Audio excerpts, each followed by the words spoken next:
Hello, my name is Vicki. I am new to videoing work. I'm not very tech savvy, but I started to paint on glass because I've got a lot of glass left over from all these frames I bought at thrift stores.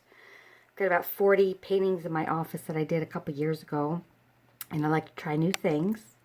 I like all the instructional videos on YouTube. You know, the girl, I think Art in Her Attic, Deliberately Creative, those are fantastic people. Do great work. Not an artist, but I guess art's in the eye of the beholder these days. So this is a painting I did on glass. It's hanging on my wall, and as you can see, I have white walls, so the white shows through the painting. My husband says, well, you know, paint the back of the glass to fill in those holes. So I did that and painted the back of it. And that's what it looks like when I painted the back of it, because it shows through the glass. So that's kind of neat. That was just a acrylic pour, you know, with some WD-40 in the paints. And I poured it through a colander, which I've seen on YouTube. This one I painted, and it was cold outside that day and very windy, and it looked a lot different after I put it in the sun to dry. It got all wonky. So I hung that. That's on glass also. But then people said the other side looked better, so I actually hung the other side. And that looks kind of cool. That's the back side of it, the smooth part. So that was neat. Painting on glass is really forgiving. You can wipe it off. You can start over. This is another one on glass. I was trying to do this, the smoke in California, the fire that they had, and there was a moon with a bunch of smoke and a red ring of fire around it, and I couldn't do it. I tried 3 times. I ended up wiping it off, but I liked the moon, and that was with a mixture of some brown and white, and then I put a glass over it, and that's kind of what it turned out to be afterwards.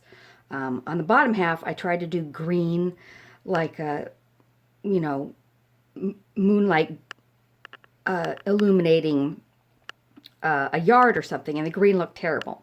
So I ended up doing different things on the bottom and the top, but I thought that kind of turned out neat. Anyway, let's see, the next one, I think that covers it. Oh no, that's what I wanted to show. Okay, I want to do 4 flower pictures. That's not the flower picture. Here it is. This is also on glass. I tried to do a butterfly by painting it, and it looked like a mutant butterfly, so I got some wooden stamps and stamped it on, and then I painted it, and that was just dabbing paint on the glass. So that turned out kind of cool. Kind of looks like maybe flowers in the back. Obviously the butterflies are hanging out there in midair, but again, I thought it was kind of nice and colorful. I've got a catalog picture of some flowers I wanted to do, so I did this also with the acrylic, starting with white with some WD-40 in it, and then adding yellow on top and purple, and then of course I did the iris like that. The leaves look funky. I know they look funky. They were neon green. I had wiped that out, tried different colors, and they still look kind of strange. Background looks kind of strange because you can see the bottom looks different than the top because I mess around with it all the time. So I fixed that again when I did my other painting of a poppy. And I tried to record it. I had my camera rubber banded to a stick in a vase with dirt in it, and I thought it was turning out okay, and I must hit the table, and I got 30 minutes of me talking and saying what I'm doing on the painting, and you can't see anything. So I'm going to show you that poppy painting in a minute. My husband's going to try to fix the camera for me so I can do a sunflower. So that's where we're going to go today, so you can see painting on glass. And I'll show you this fixed picture of what I did, and we'll see if it looks any better.